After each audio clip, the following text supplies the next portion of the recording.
nossa aula número 257 do nosso curso de Doutrina Espírita e Interpretação dos Evangelhos segundo o Espiritismo, cujo título mais atual é Aplicações do Espiritismo. Bem, dentro do nosso bloco, último bloco, esse trabalho começou com a bênção e a maldição.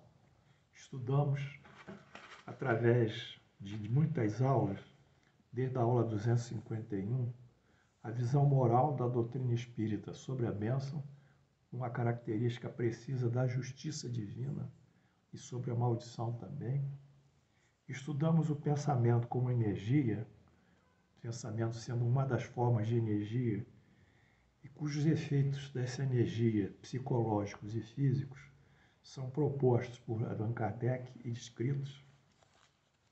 Na aula anterior, dentro desse contexto da energia do pensamento, estudamos os fluidos espirituais, para onde é o local específico que o pensamento atua, a semelhança do som que atua sobre as moléculas do ar, guardadas as proporções do som que explode e reverbera e se transmite pela vibração das moléculas do ar, o fluido espiritual, que é um ambiente espiritual dos espíritos, reverbera e transmite o pensamento e a ação mental e o desejo dos espíritos.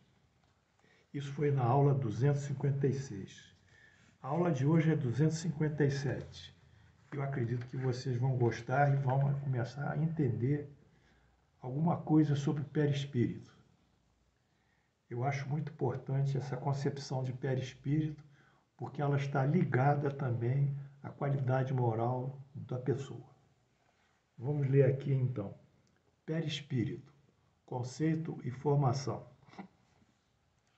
Diz Allan Kardec, o perispírito é o intermediário de todas as sensações que o espírito recebe. Veja bem, todas as sensações que o espírito recebe passam primariamente pelo perispírito. E através do qual o espírito transmite sua vontade ao exterior, agindo assim sobre os órgãos do corpo. Portanto, há uma inter-relação entre o espírito e o corpo físico, e no meio dele o perispírito.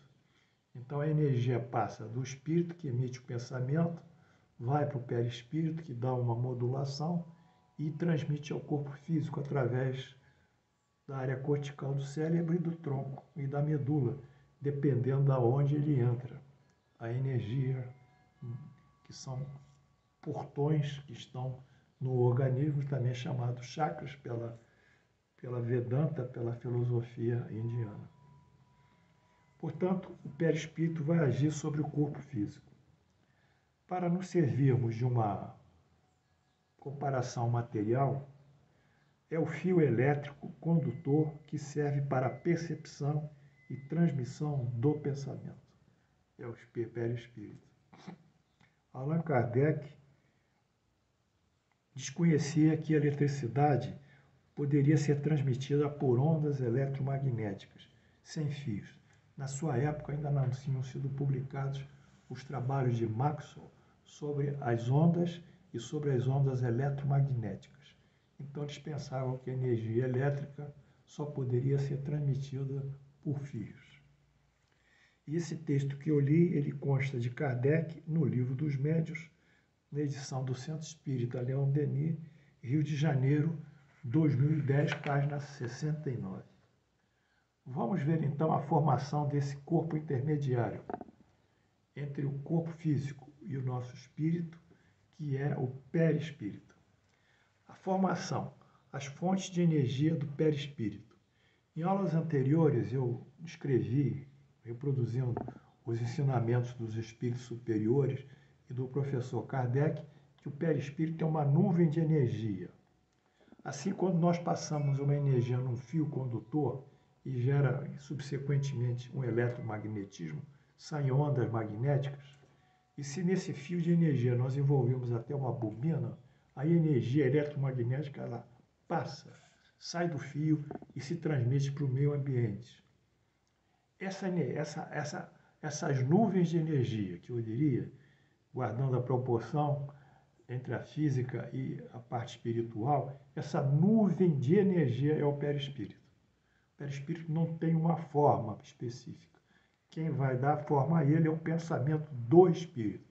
Por isso que muitos espíritos mentalizam as suas formas, o seu corpo, a sua fisionomia de encarnação, a última encarnação, e a partir disso eles são identificados.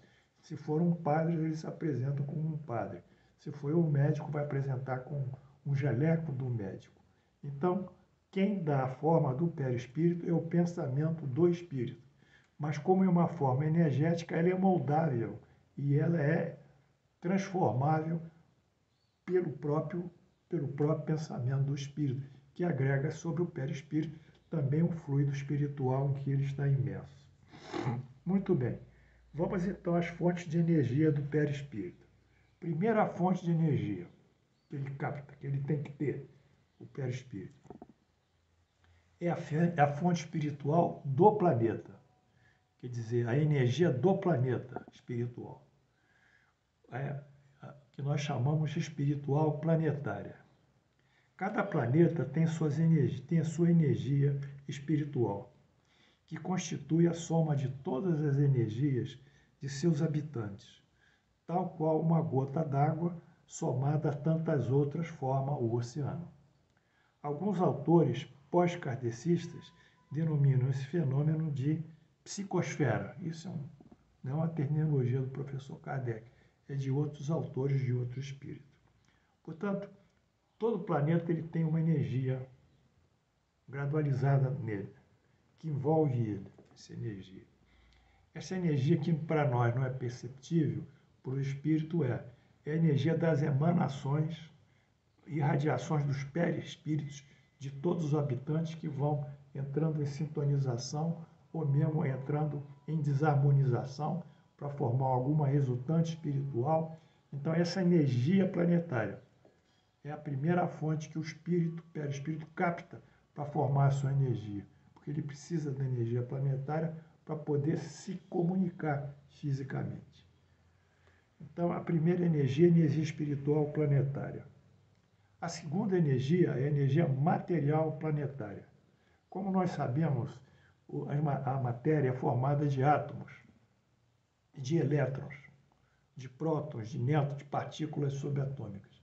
Essas partículas, quando perdem elétrons, às vezes chamam-se íons, íons positivos, íons negativos, enfim, são energias, são raios.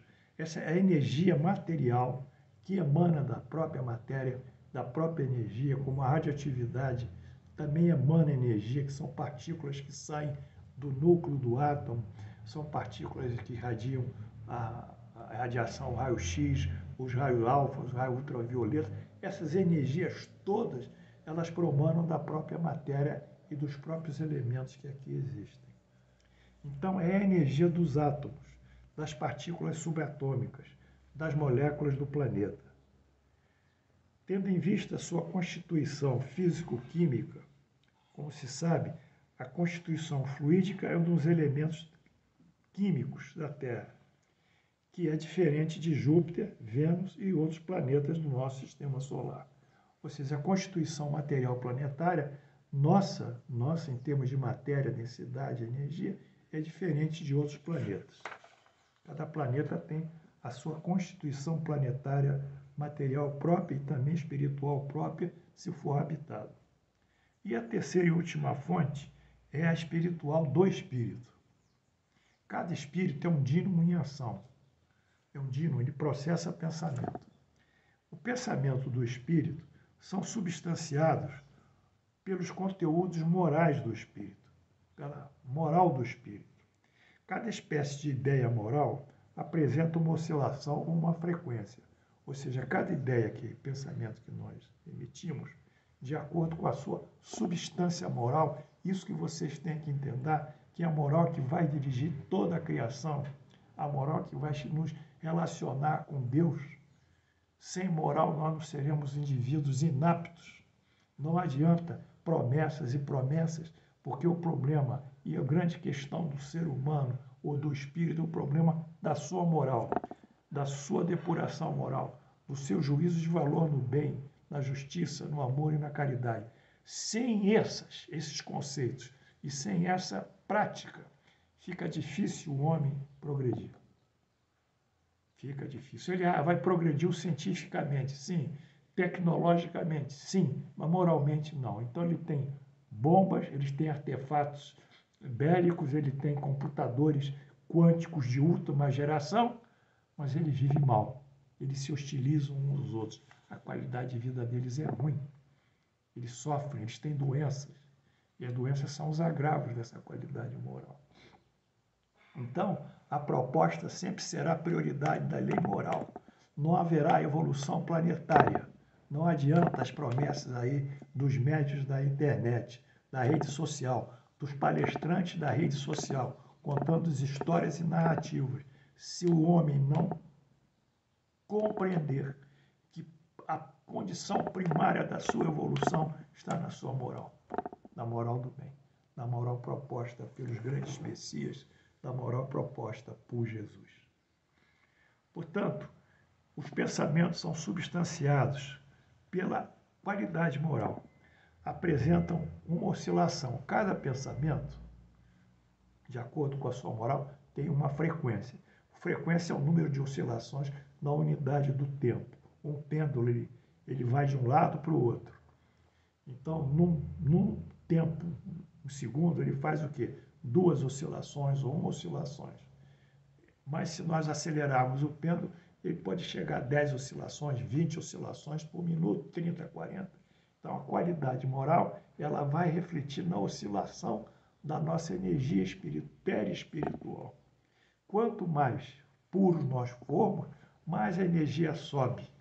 A energia mais sublime que a gente tem na frequência até hoje são os raios cósmicos, que a frequência dele me parece que alcança milhões de vezes por segundo. Bem, então, feito essa introdução, esses comentários, essa ideia da oscilação e da frequência do nosso irradiação perispiritual, ela tem um exemplo, por exemplo, na luz. Quando nós pegamos um prisma de cristal e deixamos a luz solar passar por ele, ele vai se difratar em 7 cores diferentes. Cada cor é uma energia. O vermelho é uma energia, o amarelo é uma energia, o púrpura é uma energia, o azul é uma energia. Cada onda tem a sua energia e essa energia espelha a sua cor. Cada espírito tem a sua moral. E essa moral, essa energia espelha o quê? A sua energia. A moral que espelha a energia, como a cor passada pelo prisma espelha a sua própria frequência, a sua energia. Então, essa questão do arco-íris foi até um exemplo ilustrativo. Supondo qualidades morais do espírito, com uma dessas cores, como eu falei, observe-se-á que as que se inclinam para o bem têm maior frequência e as para o mal menor. Isso está em Kardec, a Gênese, os milagres e as predições segundo o Espiritismo, Centro Espírita Leon Denis, 2018, páginas 287 e 289. Então, o perispírito ficou formado por 3 tipos de energia. A energia material do mundo, a energia espiritual do mundo, que ele está, a energia material e a energia espiritual do próprio espírito. Então, fiz esse gráfico sintetizando o que foi dito aqui. Perispírito, formação energética. Energias formadoras. Energia planetária, que é a soma da energia de todos os seus habitantes. É o polo espiritual. A energia planetária é a soma das energias espirituais de todos os seus planetas.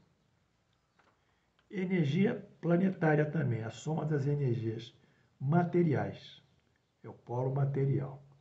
E energia espiritual, que é a qualidade moral do espírito, também é um polo material. Então, o polo material planetário, mas o polo espiritual planetário, mas o polo moral planetário, mas o polo espiritual planetário, eles formam uma resultante, ela atua sobre os fluidos espirituais e isso vai repercutir sobre o perispírito.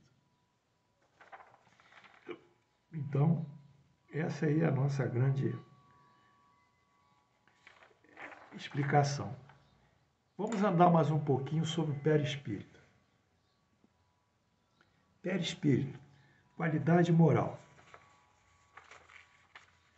Sobre a qualidade moral do espírito, Allan Kardec acrescenta, veja, meus alunos, vocês ouvem tantas palestras, mas ninguém fala isso. Por quê? Porque o mundo espírita brasileiro, o movimento espírita, não fala isso, que isso aí é importantíssimo para a nossa vida, para a nossa saúde. Por quê? Porque não estudaram. E por que não estudaram? Porque estão criando doutrinas próprias, conceitos próprios, narrativas próprias, opiniões próprias. Eles não querem beber na água pura, cristalina, que desce do grotão, lá em cima, no grotão, na mata, e essa água pura que nos desessenta da falta de conhecimento e realmente nos faz entender a realidade da nossa vida aqui na Terra como espíritos que somos. Não querem. Eles querem prometer a vocês que vocês têm que ter esperança, que vocês têm que ter fé, contar o caso do fulano que teve um milagre na vida dele. Eles estão sempre prometendo, criando expectativas. Quando vier a tal da transição planetária, isso vai acontecer. A cura espiritual ainda não aconteceu, mas vai acontecer pelo ectoplasma, por isso, por aquilo. Eles estão sempre prometendo. Mas não é isso. A doutrina espírita não é promessa, ela é fato. E com o fato, ela se estabelece em cima dessas comunicações que foram recebidas por Allan Kardec dos espíritos superiores. Não há essas condições. Então, vamos falar sobre perispírito e qualidades morais. Como diz Allan Kardec, sobre a qualidade moral do espírito, Allan Kardec acrescenta,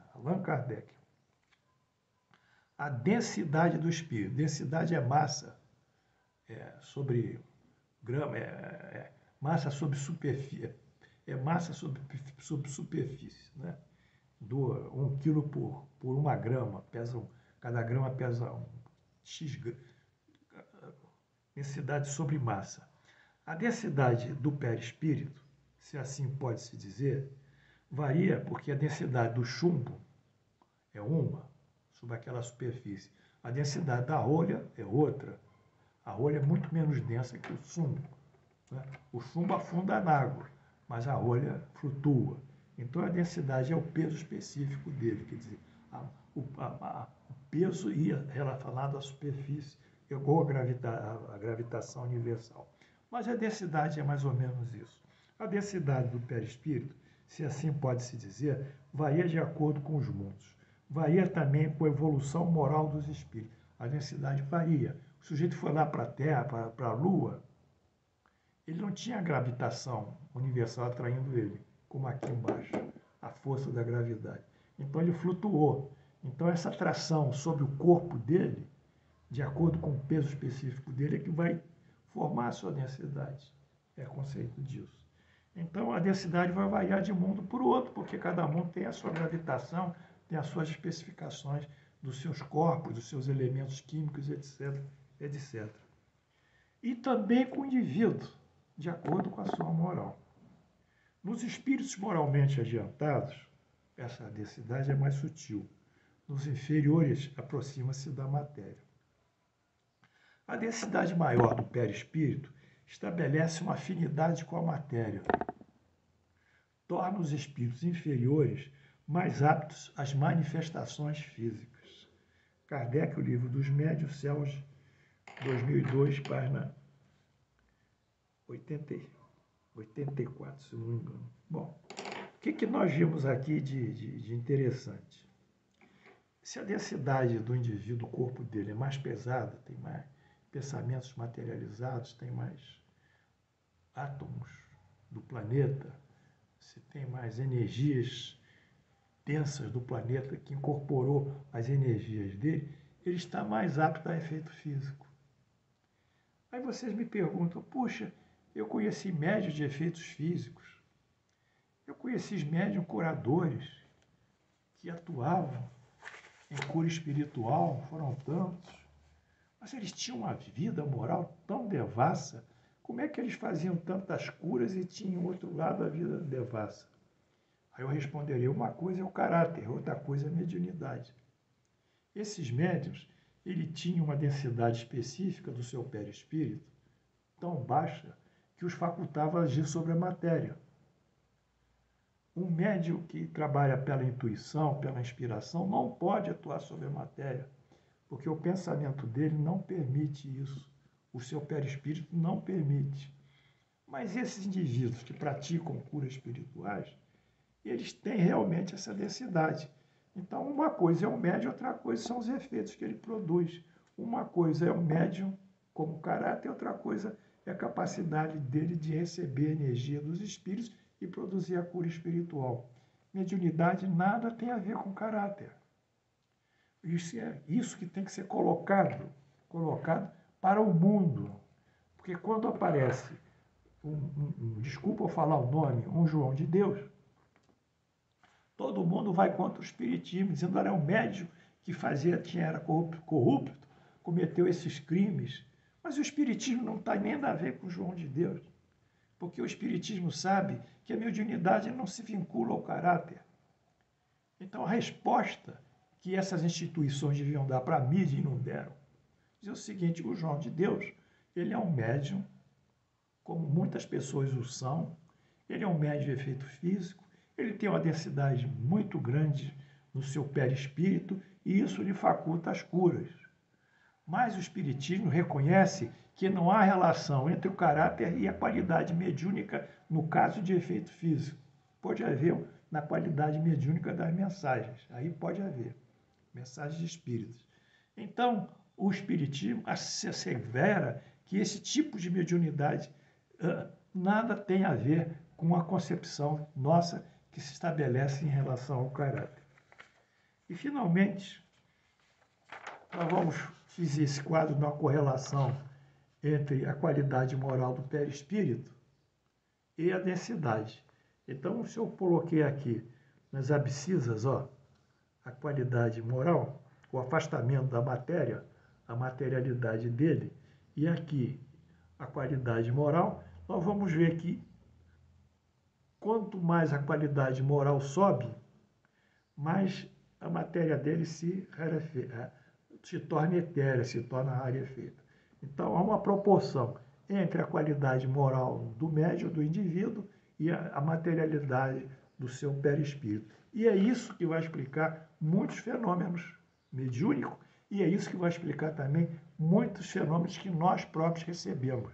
Porque na próxima aula nós veremos essa relação da qualidade moral atuando sobre o nosso perispírito e repercutindo sobre o nosso organismo físico, uma verdadeira manifestação de bênção ou de maldição, concordantemente sempre à lei da justiça divina, que são elas que permitem ou inibem essas ações. Portanto, na aula de hoje, nós vimos mais um aspecto sobre o perispírito, a vinculação do perispírito com a qualidade moral e a expressão desse perispírito mais moralizado em relação ao nosso estado de saúde, de bem-estar, em relação à bênção, em relação à maldição. Que Deus nos abençoe. Amanhã nós estaremos juntos. Graças a Deus.